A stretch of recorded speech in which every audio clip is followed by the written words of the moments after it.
శ్రీ గురుభ్యో నమః. శ్రీ మహాగణపతి నమః.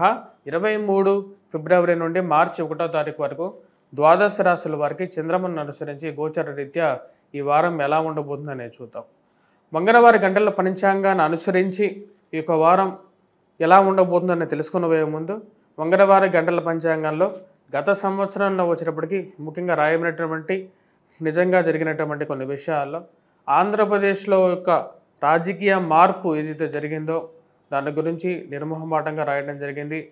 అదేవిధంగా పవన్ కళ్యాణ్ గారు ఎలాగైతే గెలవడం జరుగుతుందో ఆ విషయాన్ని కూడా ముందుగానే రాయడం జరిగింది. అదేవిధంగా జరుగుతున్నటువంటి యుద్ధం మరియు అదేవిధంగా క్రోధినామ సంవత్సరంలో ఏదైతే రష్యా ఉక్రెయిన్ యుద్ధం మరియు అదేవిధంగా గాజాలో జరుగుతున్నటువంటి యుద్ధం అనేది అనివార్యం అని చెప్పి రాయడం జరిగింది. ఈ యొక్క మన పూర్వీకులు అమూల్యమైనటువంటి జ్ఞానాన్ని మనకి ప్రసాదించడం జరిగింది. వాటిని అనుసరించి రాయడమే జరిగింది. కానీ నా యొక్క గొప్పతనం అంటే ఏమీ లేదు. ఏవైతే తప్పులు జరిగాయో అది నా పూర్తిగా నా యొక్క పరిజ్ఞాన లోపంగా నేను పరిగణించడం జరుగుతుంది. శాస్త్రాన్ని తప్పు ఆపాదించాల్సిన అవసరం ఏమీ లేదు. ఈ యొక్క వారం ద్వాదశ రాశుల వారికి ఎలా ఉండబోతుందని తెలుసుకునే ముందుగా గ్రహస్థితి ఈ యొక్క వారం గమనించినట్లయితే రాహు వచ్చేటప్పటికి మీనంలో, కేతువు కన్యలో, గురువు వచ్చేటప్పటికి మనకు తన యొక్క సంచారం వృషభంలో కొనసాగుతుంది. అదేవిధంగా మనం గమనించినట్లయితే కుజస్తంభన అనేది ఈ వారంలో మిథునంలోనే కొనసాగుతున్నాడు.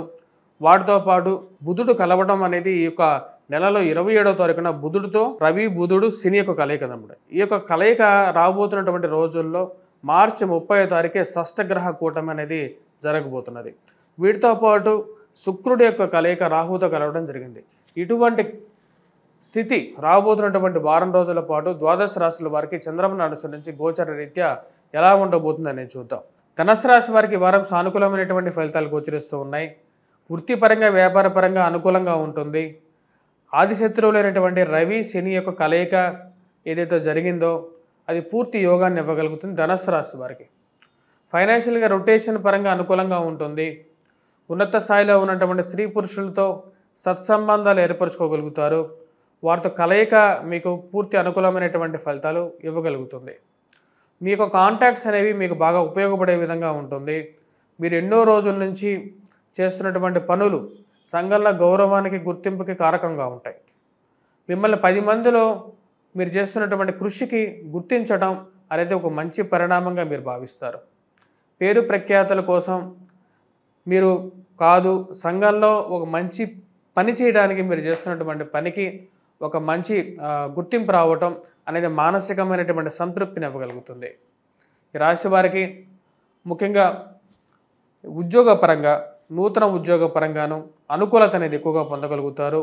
నూతన ఉద్యోగ ప్రయత్నాల్లోనూ చేస్తున్నటువంటి ఉద్యోగంలోనూ మీ యొక్క కృషికి తగినటువంటి ఫలితం పొందగలుగుతారు. ఇన్ని రోజులు ఒక ఎత్తు మీ యొక్క కష్టానికి గుర్తింపు తగ్గడం, ఉన్నతాధికారులు అది మెప్పు పొందగలుగుతారు. 10 మంది ఎన్ని విధాలుగా మిమ్మల్ని కష్టపెట్టాలనుకున్నా సరే ఆ దేవుడు మిమ్మల్ని చూస్తుంటారు అని మీరు నమ్మగలుగుతారు. అటువంటి సత్యాలు జీవితంలో జరుగుతాయి అనే విధంగా జరుగుతుంది. ముందుకు జరిగినటువంటి ఫైల్స్ అసలు సంతకం పెడతారో పెట్టరో అనేటువంటి స్థితిలో ఉన్నటువంటి ఫైల్స్ ఏవైతే ఉన్నాయో వాటిలో ఒక కదలిక రావటం అర్థం కానటువంటి విషయంగా ఉంటుంది. ఆ కదలిక మీకు పాజిటివ్గా జరగటం, ఎప్పటి నుంచో రావాల్సినటువంటి అరియర్స్ కానీ ఆగిపోయినటువంటి స్థితిలో ఉన్నటువంటి ఫైల్స్లో ఒక కదలిక రావటం ఒక మంచి పరిణామంగా మీరు భావిస్తారు. కుటుంబంలో ఎదుగుదల, కుటుంబంలో బాగా కావలసినటువంటి వారికి బంధువులకి పదవి రావటం, ఆ పదవి మీకు ఎలాగైనా సరే ఒక మంచి పలుకుబడిని, సంఘంలో గౌరవాన్ని, గుర్తింపుని ఇవ్వగలుగుతుంది. రాజకీయ అనుకూలతని ఇవ్వగలుగుతుంది.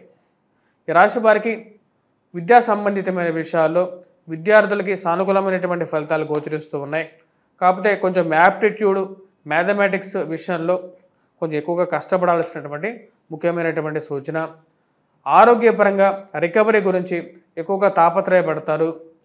కొత్త రకాలైనటువంటి వైద్యాల గురించి ఇంటర్నెట్లోనూ అన్ని చోట్ల సెర్చ్ చేయడం అనేది పరిపాటిగా ఉంటుంది. వాటిలో ఇటువంటి వైద్యాలు తీసుకోవాలి, 10 మంది సలహాలు ఇచ్చేటువంటి వారు ఎక్కువ అవుతారు. వారి యొక్క సలహాలు స్వీకరించడం, అదేవిధంగా కొత్త రకాలైనటువంటి చిట్కాలని ప్రకృతి వైద్యాల వైపు మానసికంగా మనస్సు మలుతూ ఉంటుంది. ఇది ఒక మంచి పరిణామంగా భావించడం, మీ యొక్క జీవిత భాగస్వామి ఆరోగ్యం విషయాల్లో కూడా ఈ యొక్క చిట్కా వైద్యాన్ని ఎక్కువగా ఇంప్లిమెంట్ చేయడానికి ఎక్కువగా ప్రయత్నం చేస్తూ ఉంటారు. ఈ రాశి వారికి విద్యార్థులు కొద్ది కష్టపడి చదవాలి మ్యాథమెటిక్స్ విషయంలో. ఈ రాశి వారు చేసుకోవాల్సినటువంటి పరిహారాల్లో ముఖ్యంగా రాబోతున్నటువంటి శివరాత్రి రోజున జాగరణ చేసే సమయంలో అభిషేక సమయంలో వచ్చినప్పటికీ ఆవు పాలలో కొంచెం గంధాన్ని వేసి అభిషేకం చేసినట్లయితే సానుకూలమైనటువంటి ఫలితాలు పొందగలుగుతారు. బిల్వపత్రాలను సమర్పించి త్రిబిల్వాన్ని సమర్పించి ఆ శివుడికి మీ మానసికంగా మీ మనస్సులో ఉన్నటువంటి బాధలని కష్టాలని చెప్పుకోవలసినటువంటి మనవి.